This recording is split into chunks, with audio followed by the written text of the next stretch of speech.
A aula é dessa pessoa querida e ímpar, doutora Doriza Bonadimar, que trabalha bastante aí com essa queixa no consultório. Acho que a grande maioria das pessoas sabe que os sintomas dispépticos, né, no qual a doença do refluxo aí vai se encaixar, ele é muito comum no consultório médico, no consultório do gastroenterologista, do gastrocirurgião, e sem dúvida nenhuma, uma doença que afeta aí grande parte da nossa população. Algumas estimativas aí falam em torno de 40%. E saber manejar esse refluxo, sem dúvida nenhuma, que vem crescendo também com a decorrência da obesidade, é uma das coisas que a gente precisa estar atento e tratar da melhor forma possível. Então, a Dorísio fez a tese de mestrado dele aí nessa área de refluxo também. E aí, a gente está hoje participando aí dessa atualização da aula do professor. Adorísio, fica à vontade, uma boa aula e estou aqui te ouvindo, ansioso pelo conteúdo. Um abraço, capricho. Certo. Beleza, valeu, Dani. Obrigado aí. Boa noite, pessoal.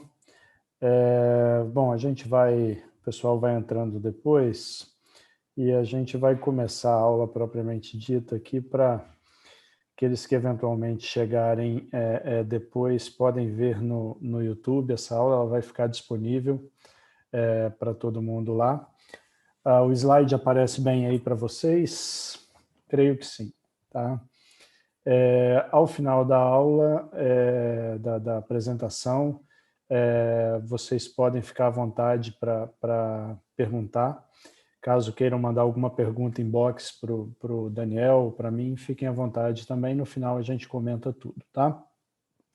Então hoje a gente vai falar, conforme o Daniel falou, sobre um dos problemas mais comuns no consultório do gastroenterologista, do cirurgião geral, do cirurgião do aparelho digestivo, quem lida com os pacientes com queixas gastrointestinais, sem dúvida vai esbarrar quase que diariamente com o paciente com doença do refluxo gastroesofágico. E é sobre isso que a gente vai conversar um pouquinho. É uma entidade extremamente comum, o Daniel já comentou a respeito. O Consenso de Lyon, que é uma das últimas atualizações globais, vamos dizer assim, em doença do refluxo, pelo menos em termos de diagnóstico, ele traz com uma prevalência em torno de 8 a 33%, a depender da região e da população que você está avaliando. No Brasil, o último grande estudo que teve foi em 2010, em que se estimou uma prevalência de 12% na população adulta e uma incidência em torno de 5 casos novos por 1.000 pessoas por ano. Isso é uma doença extremamente comum, tá? Quando a gente avalia isoladamente as regiões do globo, a gente sabe que é uma doença mais comum nos países ocidentais, tá? Nos países orientais tem uma prevalência menor. No entanto, o que a gente observa é que em todo o globo há uma tendência de ascensão dessa doença, tá? A gente pegando isoladamente os países orientais aqui, os países do leste, a gente vê claramente que na década de 90 para o começo dos anos 2000 aí, houve um aumento expressivo da prevalência em todos esses países avaliados. Ou seja, o aumento da incidência da doença do refluxo, da prevalência, perdão, da doença do refluxo gastroesofágico é um fenômeno global, não restrito a um tipo de população, a uma população apenas. E o que vem a ser, né? A definição globalmente mais aceita é a definição do Consenso de Montreal, de 2006, que traz que a doença do refluxo é uma condição que ocorre quando o fluxo retrógrado do conteúdo gástrico para a luz esofágica ocasiona sintomas perturbadores, é esse mesmo termo que o consenso traz, e ou complicações.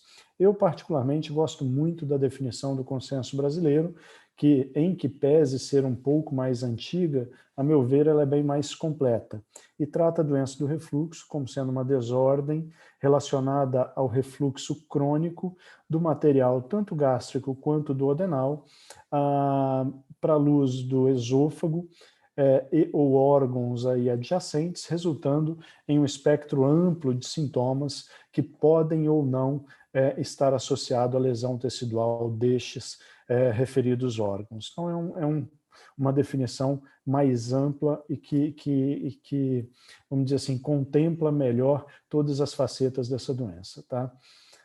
Em termos fisiopatológicos, o que a gente tem, essa figura, é uma figura que eu gosto bastante, de uma publicação já de 2014, mas que ela é bem interessante. Ela consegue resumir os principais fatores fisiopatológicos. O mais comum, todos sabemos, é o relaxamento não coordenado do esfíncter inferior do esôfago com a deglutição, ou seja, é o esfíncter que relaxa quando o paciente não está deglutindo. Isso favorece o fluxo retrógrado do conteúdo gástrico. A hipotonia severa do esfíncter inferior do esôfago também, vamos dizer assim, permite um fluxo retrógrado mais facilmente. A presença de hérnia hiatal, e aqui eu abro um parênteses para dizer que a gente entende como hérnia hiatal o deslocamento cranial da transição esôfago-gástrica pelo menos 2 centímetros acima da crura diafragmática, tá? Então, ou seja, eu tenho um segmento de estômago dentro do tórax. Isso faz com que haja uma disjunção da área de alta pressão do esfíncter inferior do esôfago com a área de alta pressão da crura. E eu perco um pouco do controle do refluxo que haveria naturalmente. Além disso, a presença de parte da câmara gástrica no interior do tórax, que tem pressão negativa, favorece o fluxo retrógrado do conteúdo. Alterações de peristalse esofágica, né, esclerodermia é um excelente exemplo, leva o paciente a permanecer com mais tempo o conteúdo ácido no esôfago. Todos nós temos refluxo fisiológico, só que no paciente que tem uma dificuldade de clareamento esofágico, seja por alteração de peristalse ou por deficiência de produção salivar, esse refluxo que seria fisiológico passa a ser patológico, pois permanece mais tempo em contato com a mucosa esofágica. A obesidade, acho que atualmente, sem dúvida, é o grande vilão aí do aumento dos casos de doença do refluxo e das complicações associadas à doença do refluxo, e um conteúdo que a gente chama de bolsa ácida. O que seria isso, de maneira bem simplificada? O sobrenadante ácido dentro da câmara gástrica, ele tende a ficar em uma posição, vamos dizer assim, superior em relação ao conteúdo não ácido. Tá? Isso faz com que ele seja o primeiro conteúdo a ser refluído. Tá? Então, é isso que a gente chama de bolsa ácida. Por isso, que se orienta, por exemplo, que o paciente que tem doença do refluxo gastroesofágico não faça ingestão de líquidos concomitante com a alimentação, pois isso aumenta esse sobrenadante ácido e favorece ainda mais a ocorrência de refluxo. Em termos de sintomas, muito batido, a gente já ouve isso há bastante tempo. Os sintomas mais típicos são azia e regurgitação. Alguns trabalhos trazem disfagia como sintoma típico de refluxo. Eu peço que tenham muita atenção com disfagia. Na grande parte das vezes ela é uma pegadinha, ela pode ser um sintoma de uma outra doença e não da doença do refluxo, tá? Por isso que eu deixei até destacado, mas alguns trabalhos irão trazer como sendo sintoma típico de doença do refluxo. E alguns sintomas atípicos ou extraesofágicos, como tosse crônica, asma, fibrose pulmonar, sintomas da faringe, da laringe, otite média, sinusopatia, até mesmo erosões dentárias podem ser secundárias a uma doença do refluxo em alguns pacientes. Para o diagnóstico, a gente costuma levar em consideração a presença dos sintomas, tá? E diante de alguns pacientes, a gente pode fazer o que a gente chama de prova terapêutica. Depois eu vou conversar um pouquinho melhor sobre isso, tá?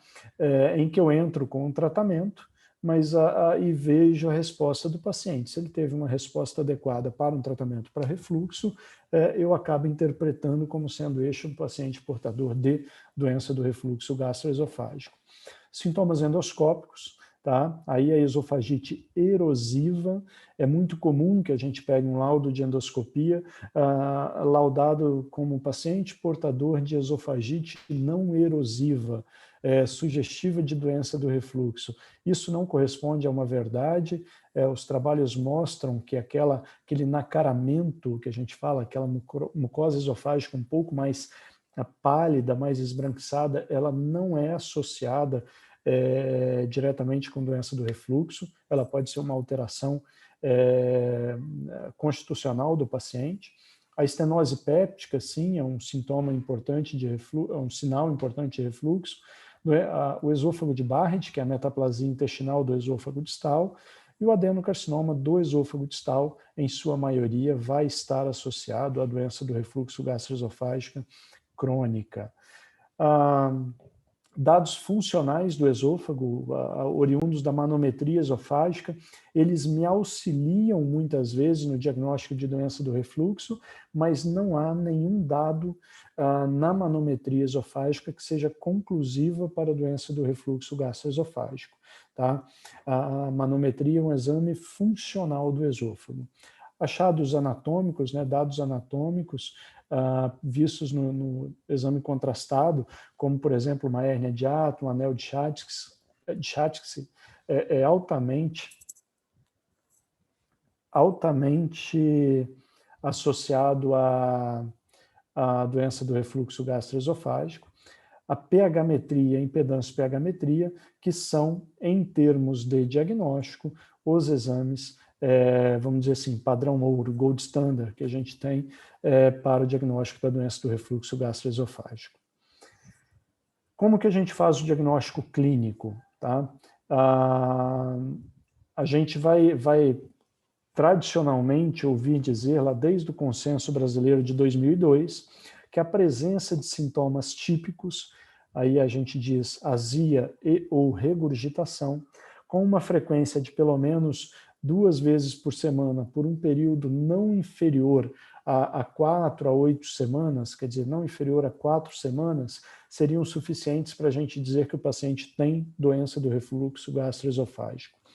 No entanto, o Consenso de Lyon, de 2018 agora, ele traz dados mais precisos e ele sugere que tenhamos muito cuidado, pois esse diagnóstico clínico, ele vai ter uma sensibilidade apenas de 70% e uma especificidade de 67%. Ou seja, a gente vai estar deixando de fazer diagnóstico em pelo menos aí 30% dos pacientes e em um grande grupo, a gente vai estar fazendo um diagnóstico equivocado, já que aqueles sintomas não são assim tão específicos para a doença do refluxo. Na endoscopia, o Consenso de Lyon também trouxe modificações. Antes a gente dizia que qualquer esofagite erosiva era interpretada como doença do refluxo gastroesofágico. O Consenso de Lyon, ele traz como sendo achados endoscópicos definitivos para a doença do refluxo gastroesofágico a esofagite erosiva graus C e D de Los Angeles, tá? A estenose péptica e o esôfago de Barrett. E achados não definitivos, a presença de esofagite graus A e B de Los Angeles. Ou seja, a esofagite leve a moderada, ela não é sinônimo de a doença do refluxo gastroesofágico. Eu tenho que fazer uma associação com a sintomatologia do paciente e, principalmente, se houver dúvida, uma associação com um exame mais específico, que no caso seria aí uma pH-metria ou uma impedância pH-metria do paciente.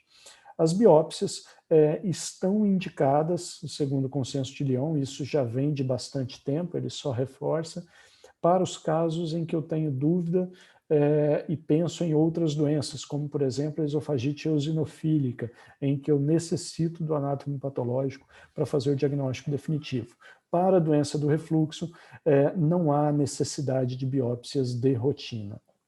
Aqui, então, só para mostrar, algumas erosões pequenas, menores que 5 milímetros, uma esofagite grau A, aqui umas erosões lineares maiores que 5 milímetros, que caracterizam uma esofagite grau B. Aqui já temos erosões confluentes, né, ocupando não totalmente a circunferência do órgão, menos que 75% da circunferência, que seria um grau C, e aqui já uma esofagite erosiva bastante extensa, circunferencial, pega praticamente todos os 360 graus aqui da circunferência da luz esofágica, e isso caracteriza um grau D. Segundo o consenso de Lyon, a gente teria aqui evidência inequívoca de doença do refluxo nessas duas, grau C e grau D. Nessas daqui, eu dependeria, grau A e B, eu dependeria de sintomatologia do paciente e, eventualmente, de algum outro exame complementar, por exemplo, pH-metria.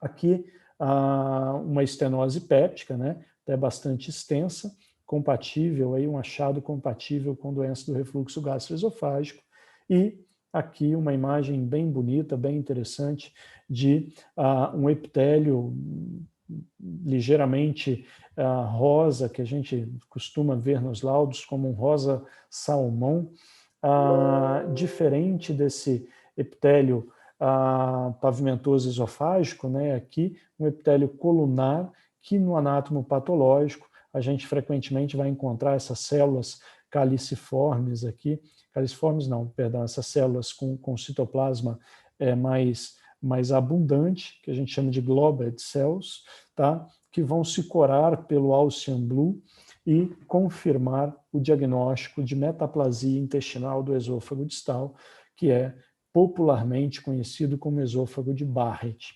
Qual a importância disso? Talvez seja o motivo da gente estar discutindo aqui, trazendo essa aula hoje, que o esôfago de Barrett é sabidamente um fator de risco muito importante para o desenvolvimento do adenocarcinoma do esôfago distal.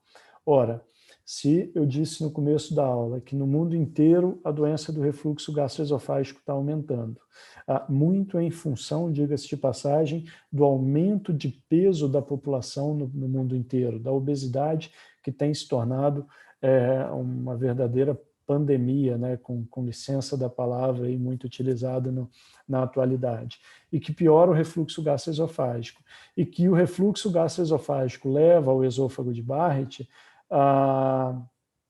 e o esôfago de Barrett aumenta a chance de adenocarcinoma, o que vai acontecer e que a gente já está vendo é um aumento global do adenocarcinoma de esôfago, principalmente do esôfago distal.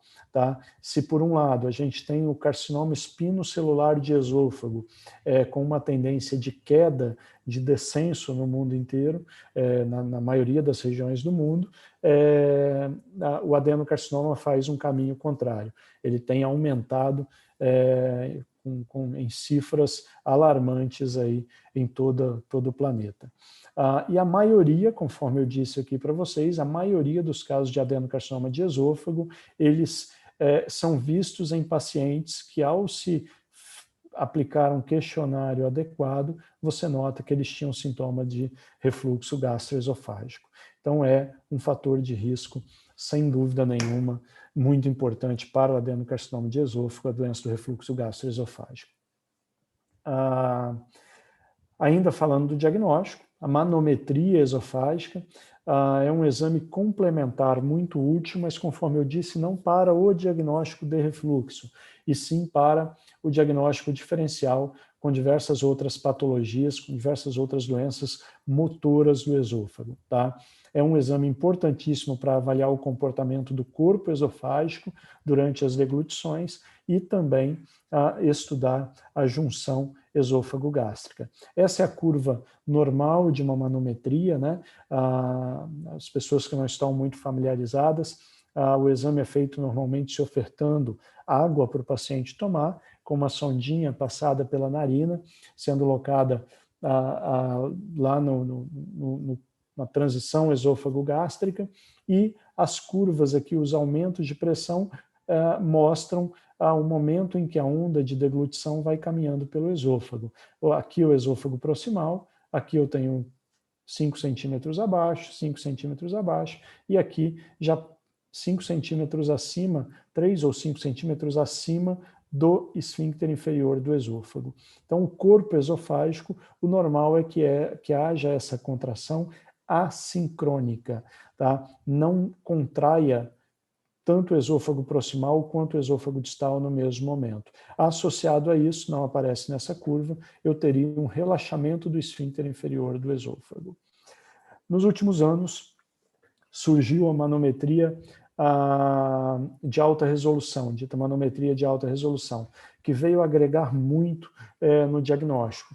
Se na manometria convencional eu tenho 8 pontos de mensuração da pressão, aqui são 32 ou 36, não me recordo. E além disso, ele reconstrói esse gráfico colorimétrico em que a cor azul é de mais baixa pressão e a cor vermelha é de mais alta pressão. Aqui é o esôfago proximal, né, faringe esôfago proximal, nessa parte superior, e aqui é o esfíncter inferior do esôfago. Ou seja, quando eu inicio a onda de deglutição e ela começa a descer pelo esôfago, a área de alta pressão, eu já tenho que ter uma redução da pressão no esfíncter inferior do esôfago, tá? Quando a onda passa, essa pressão volta a normalizar, mostrando que houve um fechamento do esfíncter inferior do esôfago. Então é assim que a gente vê. E aqui a gente nota, por exemplo, uma manometria normal, uma manometria já com uma deglutição um pouco alterada, o corpo esofágico um pouco alterado, aqui já há uma eficácia na onda de deglutição bastante reduzida, e aqui uma falência, vamos dizer assim, do corpo esofágico já sem aplicar nenhuma pressão maior no bolo alimentar ali na onda de deglutição. Além disso, a manometria de alta resolução, ela é importantíssima para a gente, para a avaliação mais detalhada do esfíncter inferior do esôfago. E aí ela consegue diferenciar o esfíncter inferior do esôfago em tipos 1, 2 e 3. O que é essa diferenciação? É a posição do esfíncter inferior do esôfago em relação à crura diafragmática, que a gente chama na manometria de PIP, ponto de inversão da pressão. Ou seja, é o momento em que a pressão negativa intratorácica passa a ser positiva intraabdominal.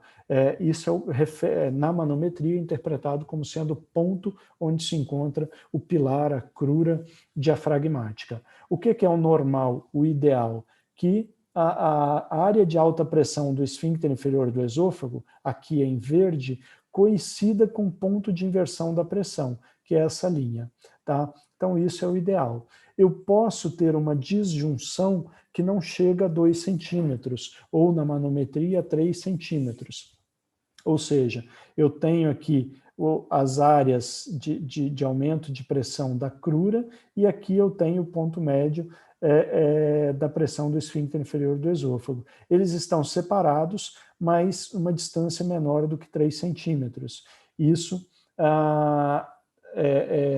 mostra que não há uma coincidência da crura com o esfíncter inferior do esôfago, mas não caracteriza uma hérnia de ato, porque está menos de 3 centímetros distante.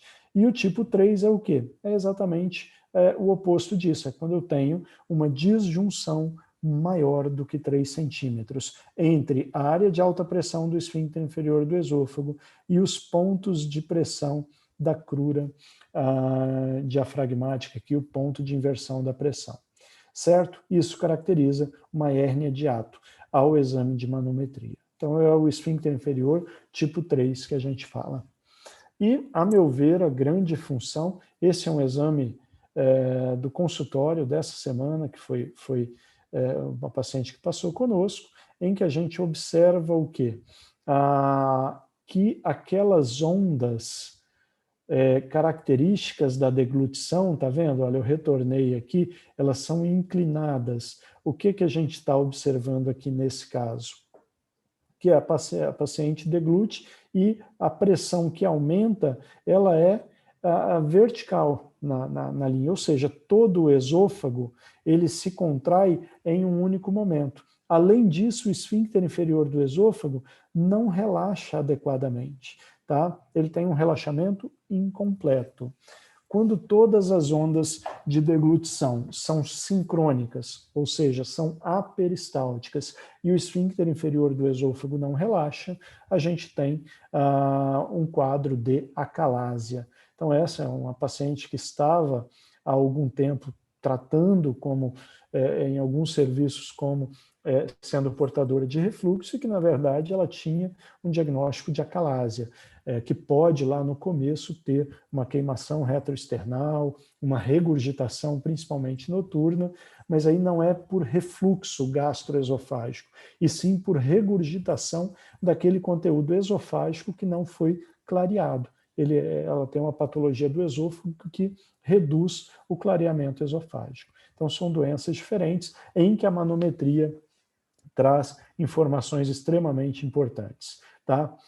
O que a manometria pode trazer para a gente, então? Acho esse gráfico aqui bem interessante. Em relação àqueles fatores supraesofágicos, vamos dizer assim, como, por exemplo, a redução da secreção de saliva, alguma outra doença mais proximal, nada. Em relação àqueles fatores gástricos, nada. Mas em relação a doenças esofágicas ou alterações anatômicas ou funcionais do esôfago que predisponham a doença do refluxo gastroesofágico, a manometria traz informações extremamente importantes. Tá? Então, isso resume bem a função da manometria dentro da doença do refluxo gastroesofágico. O esofagograma é um exame que quem me conhece aí, convive com a gente, sabe que eu gosto muito. Acho que é um exame para avaliação global do esôfago nos pacientes que tenham disfagia, principalmente. Ele é um exame muito interessante. Tá? Você consegue ter uma visão anatômica, estrutural do órgão, avaliar como se dá ali o processo de deglutição, se tem ondas terciárias, se não tem, enfim, traz muita informação. Então, é um exame muito importante, e lembrar que é o exame de eleição para a maioria dos casos de disfagia, tá? Então, é aquele exame inicial que você vai fazer para investigar disfagia, tá? Aqui um exemplo de um paciente com espasmo esofagiano difuso, tá? O esôfago em quebra-nozes, né? Que a gente tem também um aspecto bem parecido. São duas doenças diferentes, o espasmo esofagiano e o esôfago em quebra-nozes, mas que vão ter esse aspecto de contração mais intensa do esôfago em alguns segmentos. E aqui, para um paciente com uma hérnia hiatal muito volumosa, cerca de 60% do estômago do paciente estão na cavidade torácica. Aqui a gente tem o diafragma, né, acima pulmão, abaixo cavidade abdominal, e isso que está cheio de contraste é o estômago, aí chutando deve ter uns 60%, 70% do estômago dentro da cavidade torácica. Isso é uma grande hérnia de hiato. pH-metria. Quer dizer, pH-metria é o exame dito padrão ouro para o diagnóstico da doença do refluxo gastroesofágico. Tá? Qual o parâmetro principal que a gente utiliza? O tempo de exposição ácida no esôfago. Conforme eu disse no início, todo mundo tem algum grau de refluxo fisiológico, ou seja, algum conteúdo gástrico retorna durante o dia para a luz do esôfago. Em alguns pacientes, esse tempo de exposição ele se torna patológico. A gente considera como sendo abaixo de 4%, como sendo negativo, vamos dizer assim, para a doença do refluxo gastroesofágica patológica, e acima de 6% como sendo conclusivo para a doença do refluxo gastroesofágico no paciente. O problema é de 4% a 6%, que algumas vezes tem. E aí você não consegue bater o martelo de que esse paciente tenha doença do refluxo gastroesofágico pela manometria. Tá? Além disso, a gente leva em consideração, esse tempo de exposição é o fator principal, mas além disso, a gente leva em consideração o número e a duração dos refluxos ácidos, a avaliação do conteúdo refluído, isso aqui principalmente pela impedância pH-metria. A pH-metria é um exame mais difundido, que vai avaliar o refluxo ácido. na verdade sim, o refluxo ácido com pH menor do que 4. O refluxo com pH maior do que 4, a manometria não interpreta como sendo um refluxo patológico. A impedância pH-metria, ela consegue me dar informações sobre qualquer conteúdo refluído, independente do pH. Então, para pacientes, por exemplo, que têm a regurgitação, mesmo na vigência de tratamento clínico, ou para pacientes que têm refluxo predominantemente de conteúdo duodenal, conteúdo não ácido do estômago ou com pH superior a 4, a impedância pH-metria é muito importante. Relação com os sintomas, né? O exame de pH-metria, o paciente vai para casa usando uma sondinha por 24 horas e todos os sintomas que ele apresenta, ele anota o horário e qual foi o sintoma. Depois a gente faz a leitura desse exame de pH-metria e vê se há relação ou não com o sintoma que o paciente apresentou.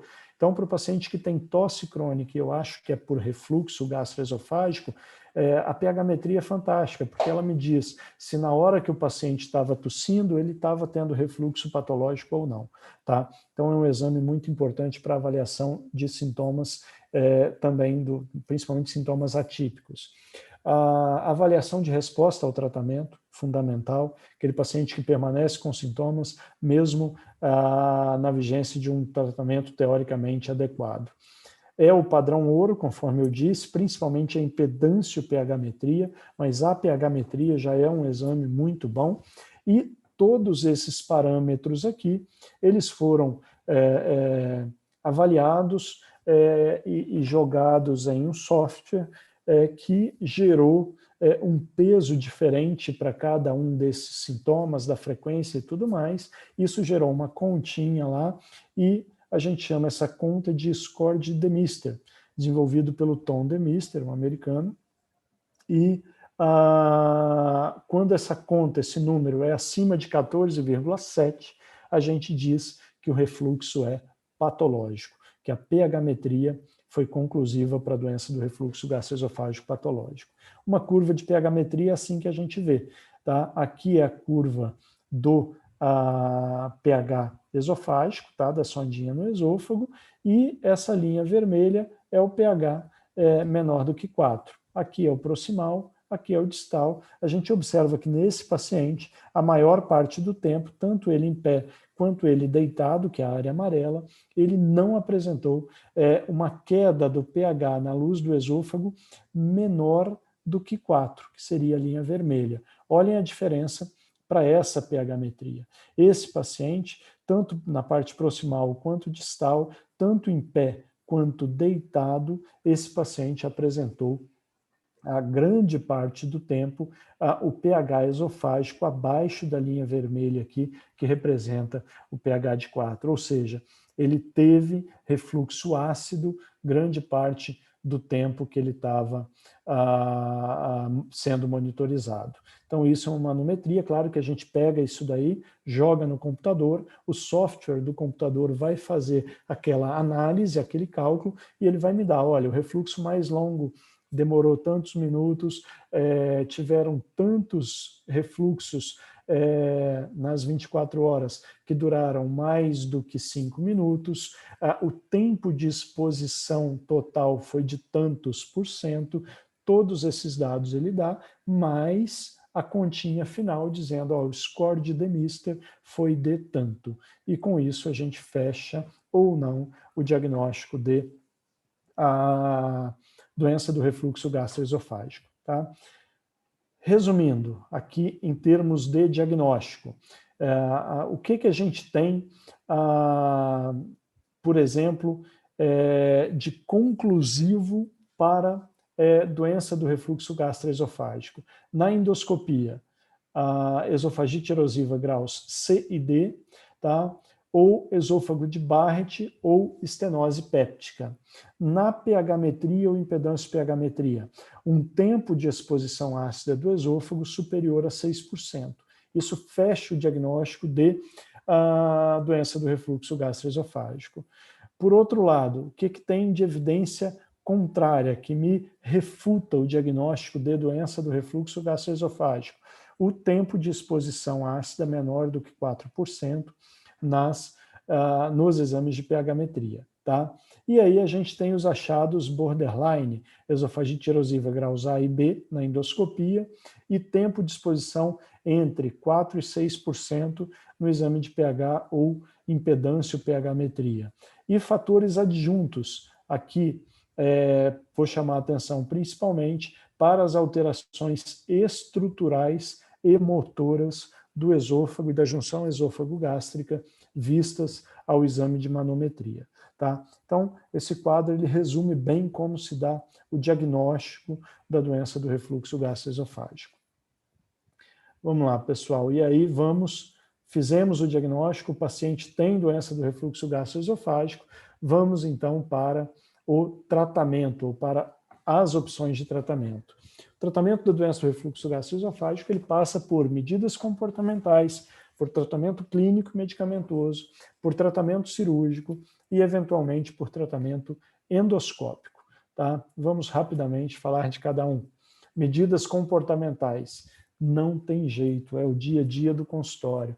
Tem que explicar isso para o paciente. Se ele não perder peso, se ele não fizer atividade física, se ele não aumentar um pouquinho a cabeceira da cama, eventualmente, não fizer dietas fracionadas, ou seja, comer menos, mais vezes por dia, se ele continuar ingerindo líquido durante a refeição, se ele não tomar essas medidas, ele vai ficar refém do tratamento clínico medicamentoso ou ele irá caminhar para um tratamento cirúrgico. Tá? Então, o comportamento do paciente é fundamental.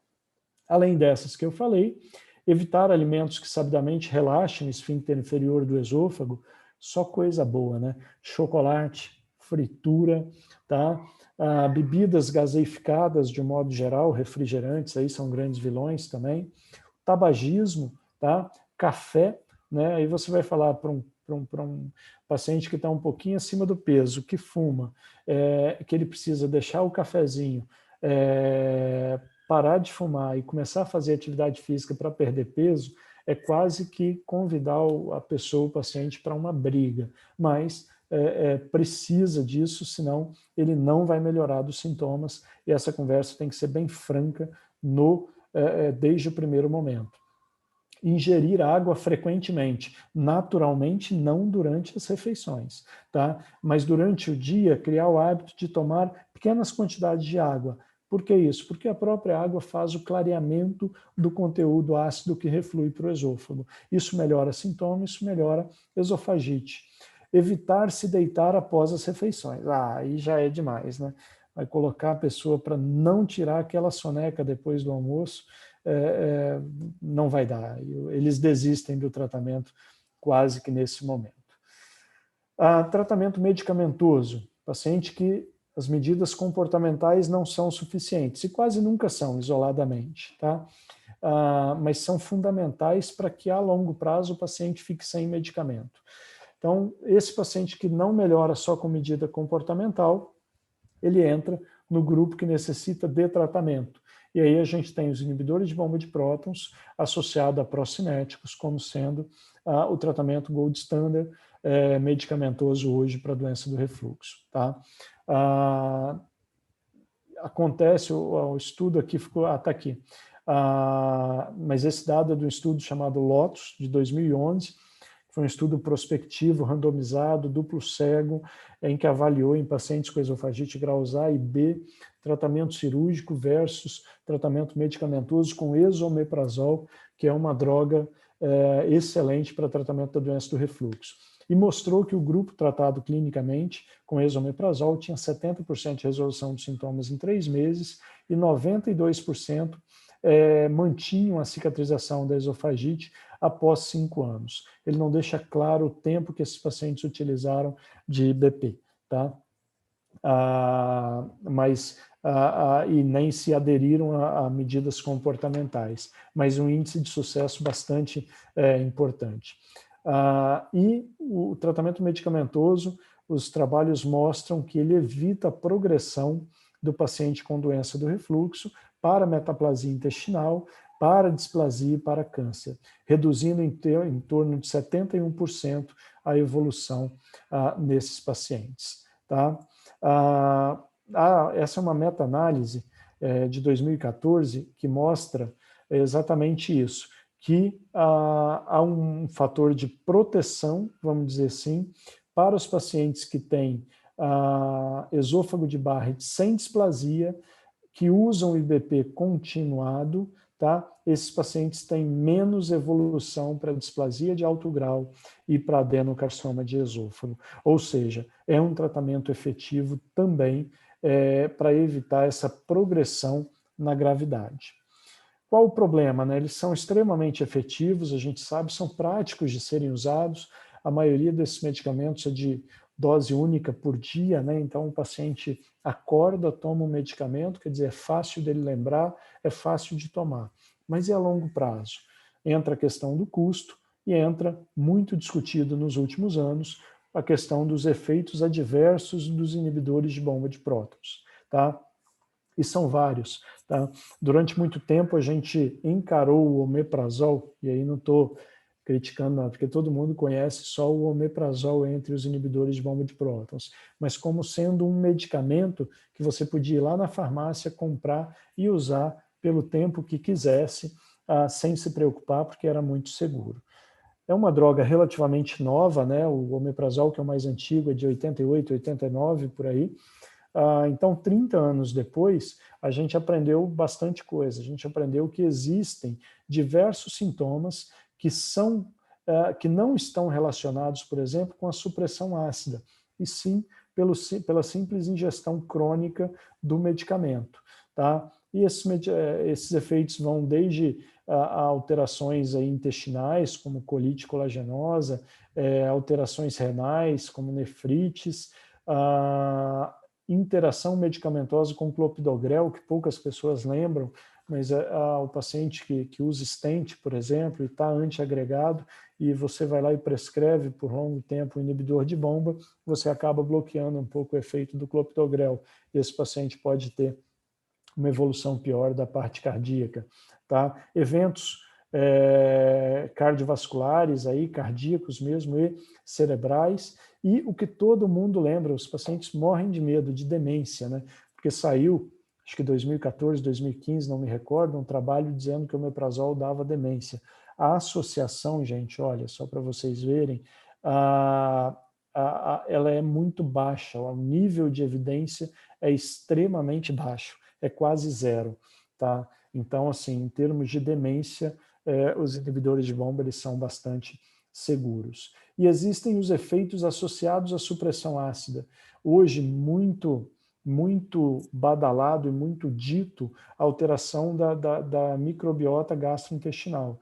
Tá? Ou seja, você usa o omeprazol ou qualquer outro inibidor de bomba de prótons cronicamente, o paciente acaba evoluindo com alteração dos micro-organismos naturais do intestino, e isso leva a consequências com o passar do tempo. Tá? Infecções mais graves, principalmente pulmonares por Clostridium, câncer de cólon, surgiu um trabalho, acho que 2017, 2018, não me recordo agora, que jogou assim, muita dúvida quanto ao desenvolvimento de câncer gástrico depois do uso crônico de inibidor de bomba de prótons. Foi um trabalho mal desenhado, mal feito, mas que ganhou muito espaço na mídia, e isso levou a muitas dúvidas, né, por parte dos pacientes. Pneumonias, fratura óssea por baixa absorção de cálcio, enfim, são vários os efeitos colaterais. Então, não são drogas seguras para serem usadas? Não, pelo contrário, são drogas extremamente seguras, mas são medicamentos e devem ser usados com um fim definido por um tempo determinado. Tá? Em casos específicos, você vai prescrever o uso continuado, mas isso requer um acompanhamento e uma orientação bem específica do paciente quanto à possibilidade de efeitos adversos. Tá? Então, são drogas seguras. O que a gente tem que fazer? Pesar se o efeito positivo terapêutico ele é superior aos efeitos adversos, como em qualquer outra situação, com qualquer outro medicamento. tá? Não há medicamento que a gente prescreva que não tenha efeito adverso, tá? Como que a gente faz esse tratamento medicamentoso? Vamos dividir aqui em alguns grupos. Então, doença sem, do refluxo gastroesofágico, sem esofagite erosiva ou com aquela esofagite grau A e B. O tratamento preconizado é inibidor de bomba de prótons mais procinético por 4 a 8 semanas, mais alteração no estilo de vida, mudança comportamental, tá? Se não, o paciente, depois dessas 4 a 8 semanas, você suspende os medicamentos, ele volta a ter os sintomas que ele tinha antes. Esofagite erosiva grave, grau C e D. Então, você vai associar IBP, dose plena, que a gente fala, mais procinético por 4 a 8 semanas, e depois um IBP com dose reduzida por mais 4 a 8 semanas. E é recomendável que você faça um controle endoscópico nos casos de esofagite erosiva grave. Ou seja, terminado o tratamento, você leva esse paciente para uma nova endoscopia para ver se houve ou não benefício, se se atingiu ou não a finalidade. Nos pacientes com esôfago de Barrett, o IBP contínuo na menor dose possível, já que existem efeitos adversos, para se ter um controle adequado do refluxo gastroesofágico e avaliar caso a caso a necessidade e o benefício do procinético. Tá? Tratamento clínico não resolveu ou, enfim, algum outro motivo. Dá para operar? Dá para tratar a doença do refluxo gastroesofágico por cirurgia? Sim. Tá? Diversos trabalhos mostram que a funduplicatura associada à hiatoplastia é um tratamento efetivo para a doença do refluxo gastroesofágico a médio e longo prazo, sucesso superior a 85% naquele mesmo estudo que a gente falou que comparou o esomeprazol com funduplicatura laparoscópica, o sucesso foi superior a 85% após 5 anos. Tá? Qual o detalhe do tratamento cirúrgico? A seleção do paciente, a seleção adequada do paciente e a técnica cirúrgica adequada, juntamente com o follow-up, com o segmento adequado desses pacientes, terão uma influência direta no resultado positivo. Tá? Aqui, só mostrando desse trabalho, que é do grupo da Escola Paulista, de 2017, mostrando aí, eles fizeram um levantamento, mostrando diversos trabalhos com tratamento cirúrgico, com um segmento bastante variável aí, vão de 17 meses o menor até 10 anos, né, o segmento maior, mostrando que a ocorrência de efeitos positivos, vamos dizer assim, de melhora por partes dos pacientes era bastante interessante, vai variar conforme o objetivo de cada trabalho, que a morbidade era bastante baixa e que a mortalidade é praticamente nula, tá? Ou seja, é um tratamento cirúrgico, a funduplicatura laparoscópica é um tratamento cirúrgico seguro e com bom resultado a médio e longo prazo. O que é que aquele estudo do JAMA lá de 2011, que a gente já comentou, comparando o esomeprazol e o tratamento cirúrgico mostrou? O nome desse estudo é estudo LOTUS, tá? A gente acha ele facilmente aí nas plataformas de pesquisa, que a queimação retroexternal é igual, não tem diferença você dar medicamento ou você operar. Quando a gente avalia, por outro lado, a regurgitação líquida, o paciente operado, submetido à laparoscopia, tem um resultado melhor, tá? É natural, né? O inibidor de bomba, ele reduz a acidez, mas ele não reduz a quantidade de líquido na câmara gástrica, tá? Então, o paciente continua tendo a regurgitação líquida.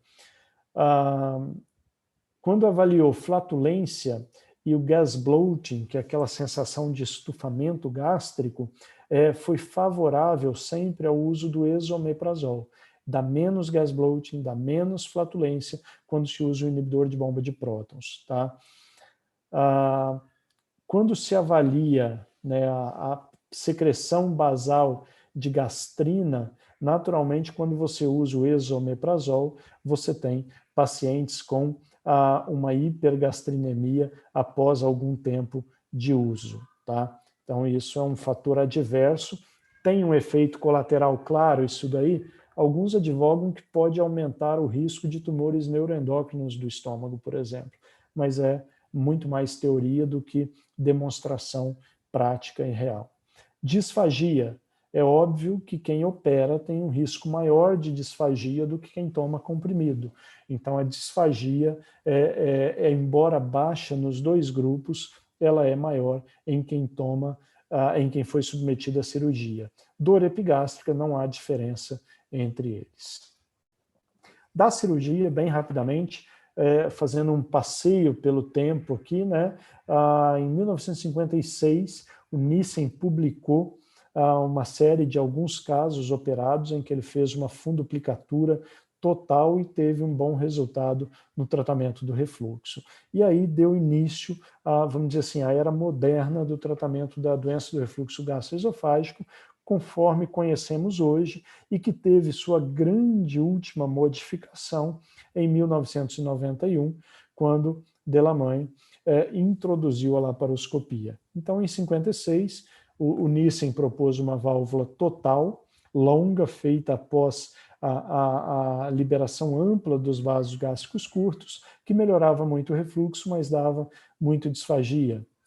Um tempo depois, por causa da disfagia, André Toupé veio propor uma válvula parcial, em que eu não promovia um abraço, vamos dizer assim, completo, envolvendo todo o esôfago, e sim apenas parcialmente, uma válvula envolvendo mais ou menos 270 graus a circunferência esofágica. Isso dava menor disfagia, mas, por outro lado, dava um pouco mais de refluxo após o tratamento. Com isso, Rossetti, que Rossetti, só em termos de curiosidade, ele era entre aspas, um discípulo do Nissen, ele foi um aprendiz de cirurgia com o Nissen, e ele observou aqueles resultados da cirurgia que o Nissen fazia e propôs uma cirurgia menor, vamos dizer assim, em que não se utilizava a parede posterior do fundo gástrico, apenas a parede anterior, com uma mínima dissecção e uma válvula curta. Com isso se tinha menos disfagia e, de fato, foi observado isso. Mais tarde, um pouco, Donoghue, em 1977, veio propor uma válvula mais curta, uma válvula folgada, que ele chamou de flop, tá? Nissen. E, em 1986, o Demister, o mesmo Tom Demister, que eu falei do score de Demister da pH-metria, ele disse que, além de folgada, essa válvula deveria ser curta. Introduziu o conceito do short, vamos dizer assim, do curto, da válvula curta.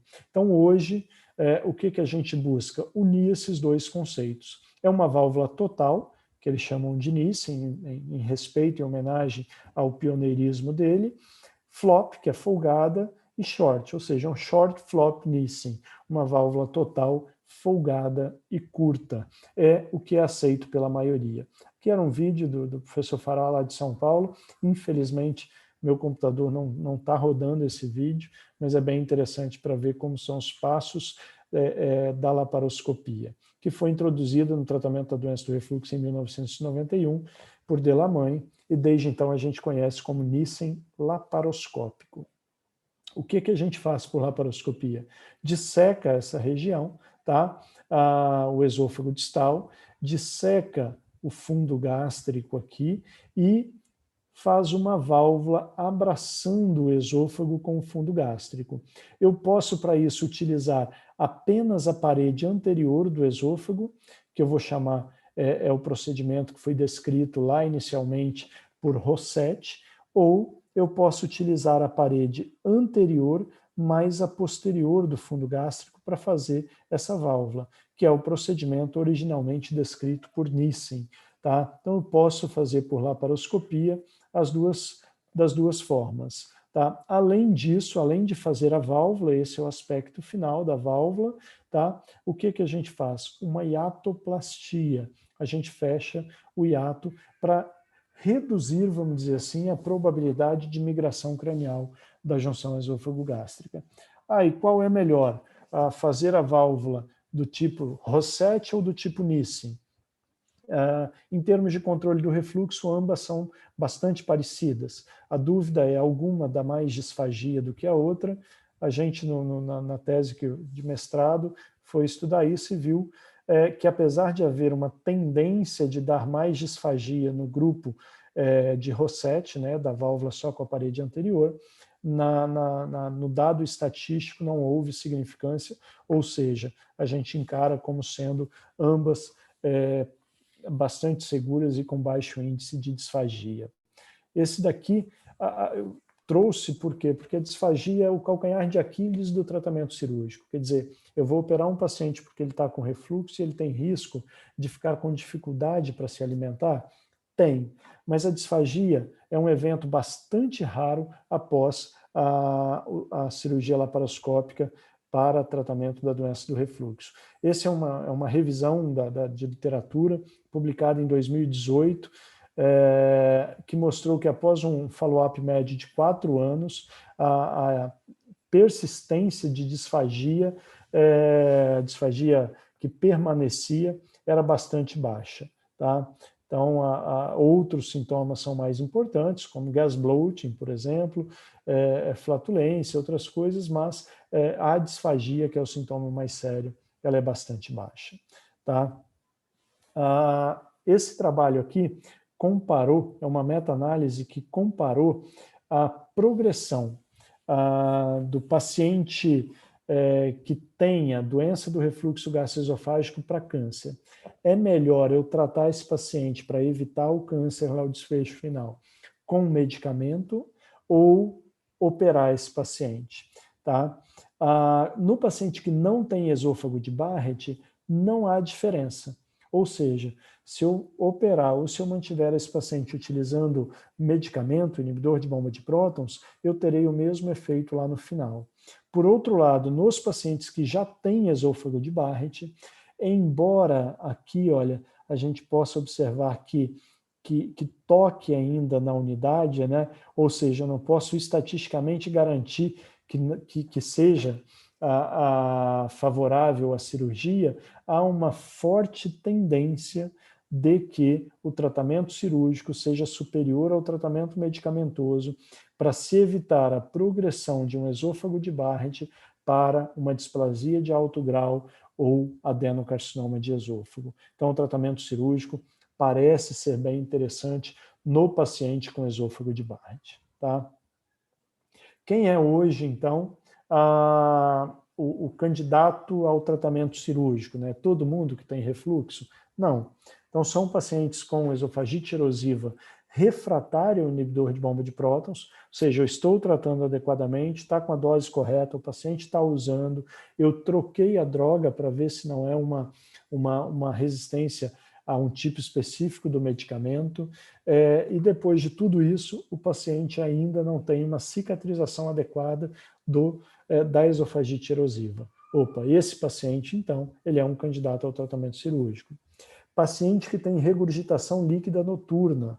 Eu mostrei para vocês ali que o estudo Lotus mostrou que a azia, a queimação, melhora muito bem com o medicamento, mas a regurgitação líquida, ela não melhora tanto. Então, para aquele paciente que tem como principal sintoma do refluxo a regurgitação líquida, esse paciente ele é um candidato natural ao tratamento cirúrgico. A contraindicação ao uso prolongado de IBP. Puxa, tem evidências mostrando aí que IBP aumenta a chance, mostrando não, né, sugerindo, vamos dizer assim, aumenta a chance de câncer de estômago. Aí vai no meu consultório um paciente que tem doença do refluxo e que tem uma história familiar muito rica em câncer de estômago. Não seria muito prudente, da parte do médico, manter esse paciente com o uso prolongado de inibidor de bomba de prótons. Talvez ele seja um candidato mais natural ao tratamento cirúrgico. Pacientes com esôfago de Barrett, a gente viu ali que a evolução para displasia de alto grau e para adenocarcinoma tem uma tendência de ser menor quando você opera o paciente do que quando você trata com medicamento. Desejo do paciente. Não é o principal fator, mas às vezes o paciente diz, olha, eu não quero usar medicamento todo dia, eu não sou bom em usar medicamento, eu esqueço, enfim, ele põe um monte de... Se ele não tiver contraindicação à cirurgia e não melhorar com medidas comportamentais, ele é um candidato sim ao tratamento cirúrgico. E pensar com muito carinho em doença do refluxo associada a defeitos grandes do hiato, a grandes hérnias hiatais. Tá? Dificilmente o paciente vai melhorar dos sintomas de refluxo sem o tratamento cirúrgico. Não significa que todo paciente com hérnia hiatal grande seja candidato à cirurgia, isso é pano para manga para outras discussões, mas não é nesse momento. Rapidamente, uma pincelada aqui em tratamento endoscópico. Existem várias opções que foram sendo estudadas, tá? Ao longo dos anos aí. A indústria vem tentando colocar algum tipo de dispositivo que traga resultados satisfatórios, mas até o momento nada muito animador, infelizmente. Tá? Um dos dispositivos sugeridos foi esse anel magnético colocado ao redor do esôfago, redor do esôfago aqui. Eu, particularmente, acho quase que absurdo pensar em fazer um negócio desse. A chance de um anel desse migrar, entrar para a luz do esôfago, qualquer coisa nesse sentido é enorme e o paciente teria aí complicações a longo prazo. Tá? Mas os dados da literatura mostram que seria uma opção interessante. Não emplacou muito. Tá? Esse é um método bem interessante para alguns tipos de paciente, chama Stretta, tá? Em que com um balão com capacidade de aplicação de radiofrequência, você loca esse balão com essas agulhazinhas aqui lá no esôfago distal, na altura do esfíncter inferior do esôfago, e associa a radiofrequência, isso gera um processo inflamatório ali, que aumenta, vamos dizer assim, a hipertonia da musculatura do esfíncter inferior do esôfago. Para alguns pacientes, por exemplo, a doença do refluxo pós-gastrectomia vertical parece ser uma opção bem interessante, ainda não muito conclusivo o resultado. Tem outras opções que estão sendo estudadas, mas que ainda o tratamento endoscópico para a doença do refluxo ainda carece muito de melhora técnica e de comprovação científica. Concluindo, então, pessoal, finalmente aqui, a doença do refluxo a gente viu que é extremamente frequente, com uma incidência, uma prevalência ascendente atualmente. O diagnóstico é clínico, endoscópico e tem a pH-metria aí, barra impedância pH-metria, como exame padrão ouro para pacientes em que ela se faz necessária. Não é para todo mundo, é para aqueles que a gente tem dúvida diagnóstica.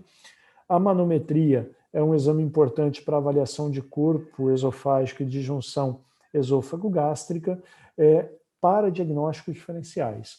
Ela não é um exame de diagnóstico de doença do refluxo. O tratamento clínico tem uma resposta adequada. Lembrar de usar o IBP sempre na menor dose e no menor tempo possível, e o paciente precisa aderir a medidas comportamentais para ficar sem o medicamento depois. Tá? Tratamento cirúrgico para casos selecionados. Tratamento da doença do refluxo não é para quem quer, é para quem pode, né, vamos dizer assim. E o tratamento do paciente com esôfago de Barrett, com IBP ou com funduplicatura, sabidamente reduz a evolução para displasia de alto grau e para adenocarcinoma. Tá? Há evidências, ou há tendências, vamos dizer assim, de que o tratamento cirúrgico seja superior ao tratamento medicamentoso nessa situação.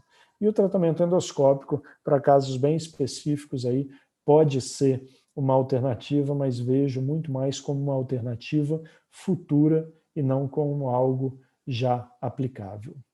Certo? Acho que é isso. Adorísio, Oi.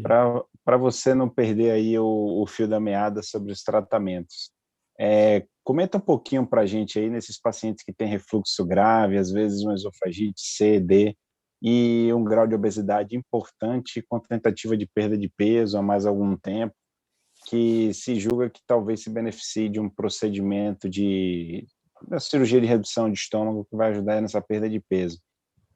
Isso faz sentido? Tem espaço? Como que está hoje em dia aí na literatura? Você que estuda os dois temas aí com bastante afinco.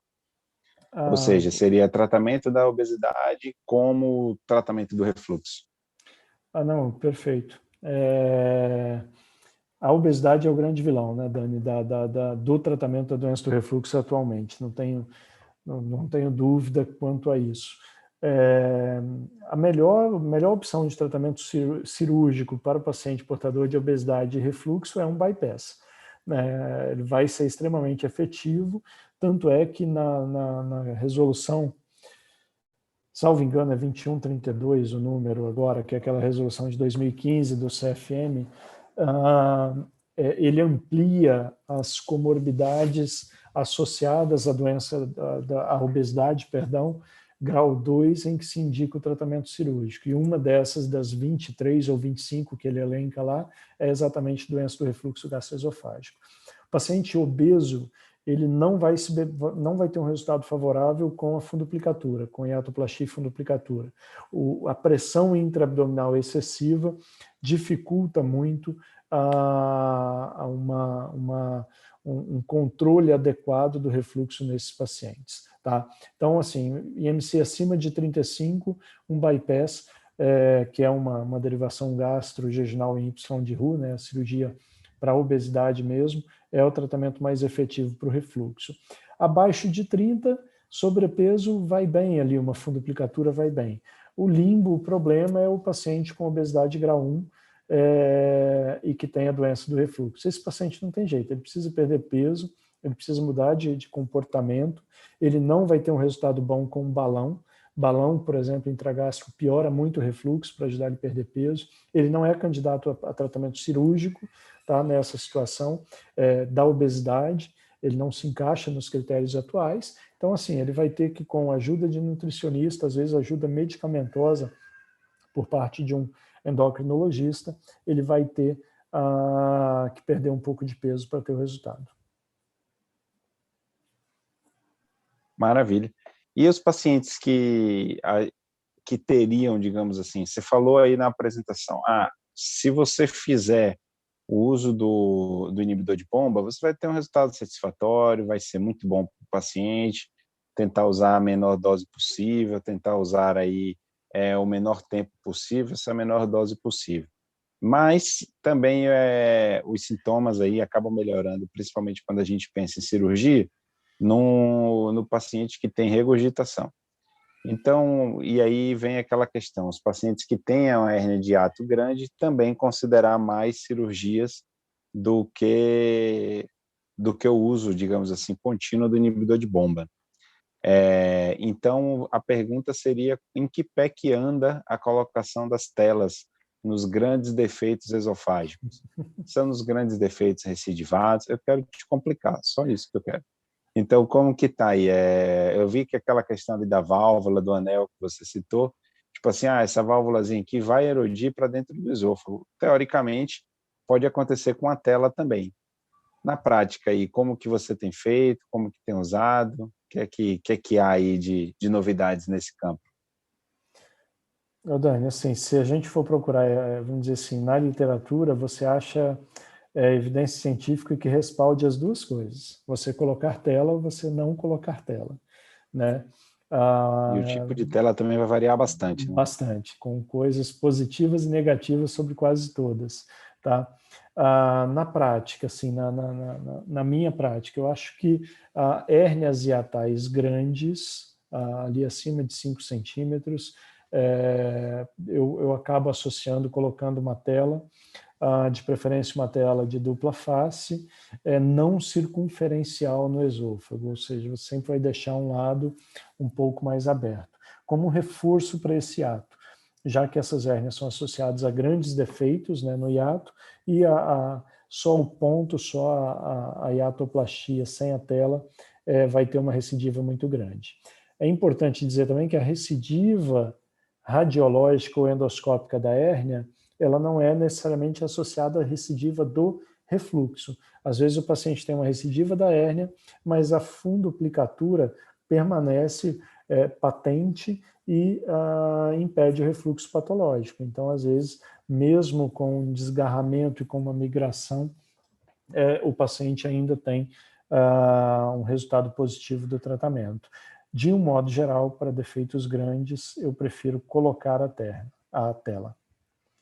Só emendando aqui, Dani, alguém mandou aqui privado, veio como mensagem direta para mim. Qual o melhor exemplo de procinético na rede pública?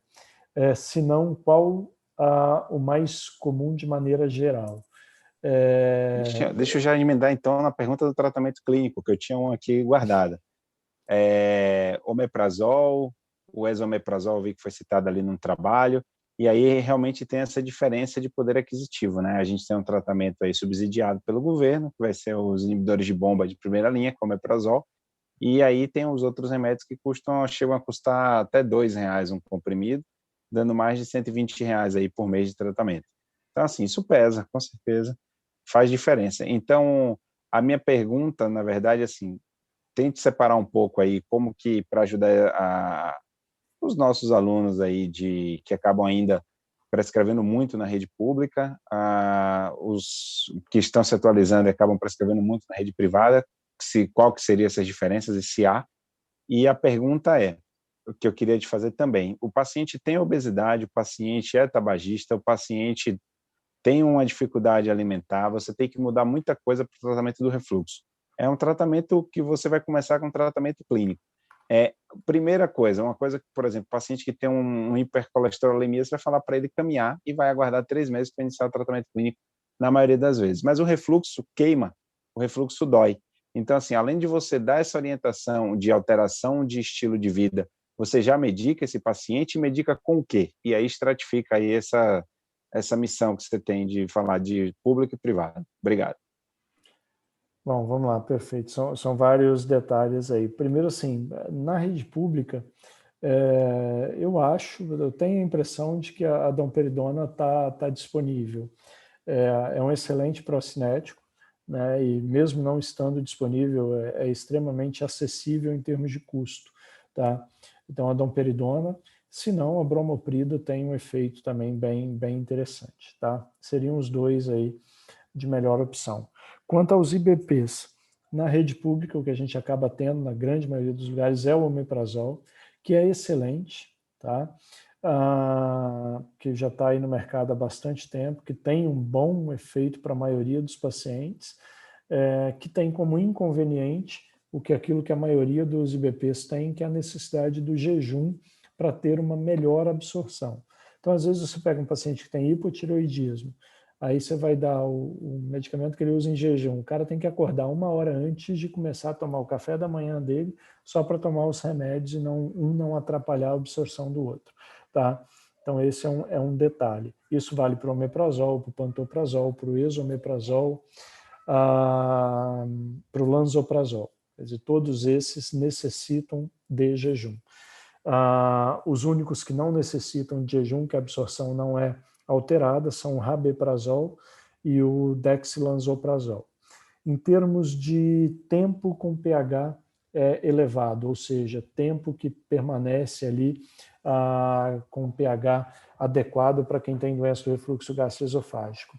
Aparentemente, o esomeprazol, principalmente o dexlansoprazol, tem um efeito melhor e são os dois preferidos, vamos dizer assim, para tratamento da doença do refluxo gastroesofágico, que é o que a gente acaba utilizando mais na rede privada, vamos dizer assim.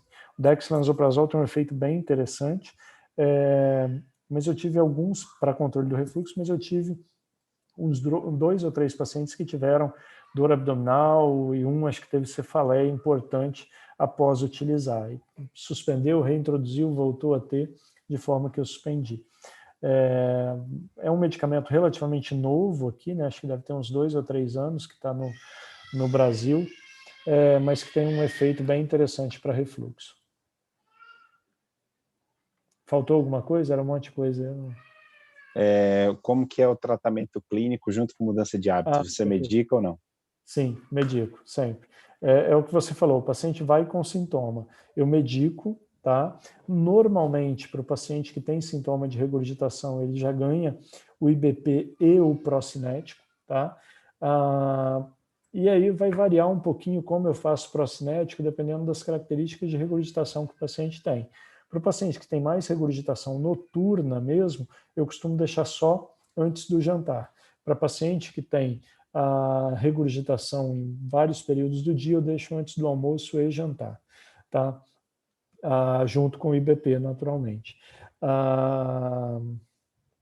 E sim, deixo muito claro para esse paciente que, assim, a longo prazo, o que vai deixá-lo sem o medicamento é, de fato, uma mudança comportamental. Ele precisa aderir a determinadas características na alimentação, perder um pouco de peso, praticar atividade física, não ingerir líquido ali durante as refeições, não se deitar logo após as refeições, preferir uma dieta mais leve à noite, principalmente, tá? Então, são todas orientações que, a longo prazo, é o que vai garantir que esse paciente fique sem o tratamento medicamentoso.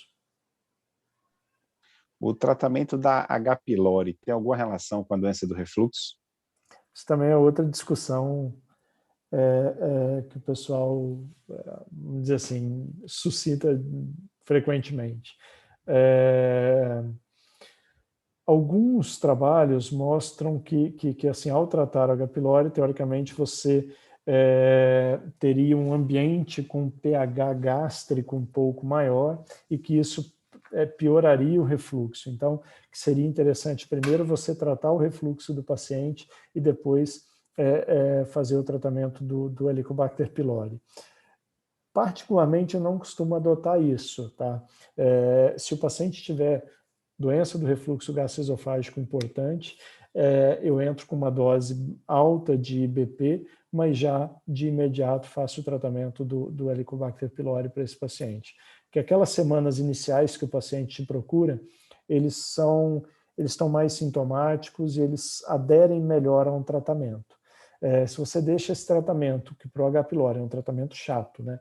O cara tomar 4 comprimidos de manhã, 4 comprimidos à noite. Hoje, preconizado pelos consensos, tanto de Maastricht quanto o consenso brasileiro de tratamento H. pylori, de 14 dias, que dá um gosto ruim na boca, quer dizer, o cara, depois que ele não está com muito sintoma mais, ele não adere tão bem e aí ele volta lá na frente para um retratamento de H. pylori. Isso é uma opinião bem pessoal minha. Então, eu prefiro tratar de cara para o paciente, porque ele vai ter até a impressão de que está melhorando ali, porque está tratando o H. pylori.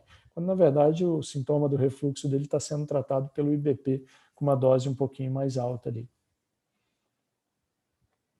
Perfeito, eu concordo contigo. Geralmente, mas assim, uma coisa que você avisa para o paciente que às vezes não vai melhorar se tratar a bactéria e às vezes até piora um pouco. Não vai piorar porque o inibidor de bomba vai seguir ali controlando esses sintomas. Perfeito, concordo plenamente. Tem uma pergunta aqui no chat. Professor, eu vi que o tratamento com inibidor de bombas de próton é feito com o menor tempo possível. Há um limite, no caso, para esse menor tempo possível? O que vemos são as pessoas tomando eternamente o medicamento. Eu posso dar minha opinião antes? É porque eles não aderem ao tratamento clínico de mudança de estilo de vida que você orientou. Perfeito, é isso daí. Esse paciente que é o problemático, né? Assim, o que se o Dani lembrar aí, ele me ajuda, o nome daquele estudo lá de Hong Kong de 2017, 2018, que todo mundo ficou com medo do omeprazol porque dava câncer no estômago. Tem um estudo sueco muito parecido, tá? Que é de 2015, por aí, que associou o uso prolongado de IBP a um aumento de incidência de câncer gástrico. O que é o prolongado para esses dois estudos? O estudo lá de Hong Kong falou que era 7,2 anos, se eu não estou enganado, de uso de IBP. Quem usou por esse período ou mais tinha uma chance maior de desenvolvimento de câncer gástrico. O estudo de sueco lá, ele mostrou, acho que é mais ou menos o mesmo período. Ou seja, pacientes que vão usar por mais de 5 anos, eles acabam tendo, teoricamente, um risco maior de algumas doenças. A gente citou o câncer, né, que é o que assusta todo mundo, mas isso leva a o aumento, a alteração do pH gástrico, altera a absorção de cálcio, por exemplo, o paciente tem mais osteoporose, altera a microbiota, ele tem mais pneumonia grave, principalmente paciente acamado, então ele tem alguns pequenos efeitos colaterais. Não tem um tempo limite. Eu posso usar a vida inteira? Posso, mas o paciente precisa fazer um segmento. Não é adequado que o paciente a vida inteira vá lá na farmácia e compre um comprimidinho de omeprazol e fique tomando sem fazer um acompanhamento, sem fazer um exame endoscópico. Lembrar que, por exemplo, câncer de transição esôfago-gástrica, câncer gástrico, às vezes o sintoma inicial é uma azia, uma queimação, é um desconforto, que melhora, inclusive, com o inibidor de bomba de prótons. Tá? Então, às vezes, o que o paciente está fazendo, ele está mascarando sintomas de uma doença mais séria e quando ele apresentar outros sintomas, ele já vai estar fora ali de uma janela terapêutica.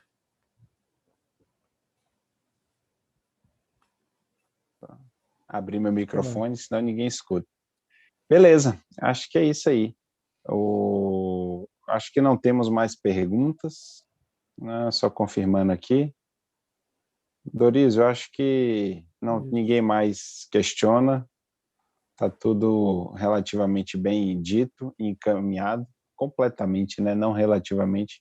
Gostei bastante da sua aula, realmente aborda bem tanto a parte de diagnóstico, a parte de tratamento, quais são os fatores de risco. É uma aula realmente para especialista, para quem quiser se manter atualizado, aproveitar aí. Lembrando para todo mundo aí que essa aula vai ficar lá salva no canal do YouTube, que teve a transmissão simultânea aqui do Zoom. Se você puder e quiser seguir o canal lá para ser avisado das próximas aulas, fica à vontade. Se quiser mandar o link para algum coleguinha aí que queira se manter atualizado também. E a gente está aqui à disposição, agradecendo aí mais uma vez o Adorizo por essa aula. Acabei de ver aqui que na semana que vem a aula é minha. E aí achei que fosse o Fernando, mas vamos falar na semana que vem sobre anéis, membranas e divertículos esofágicos. E aí vamos descendo o tubo digestivo aí. Caso bom aí para você comentar semana que vem que a gente operou semana passada. Ah, sim. Eu, inclusive, vou pôr as fotos aí do Zenker. Maravilha. Já vou dar o spoiler. Então tá, Doris, obrigado.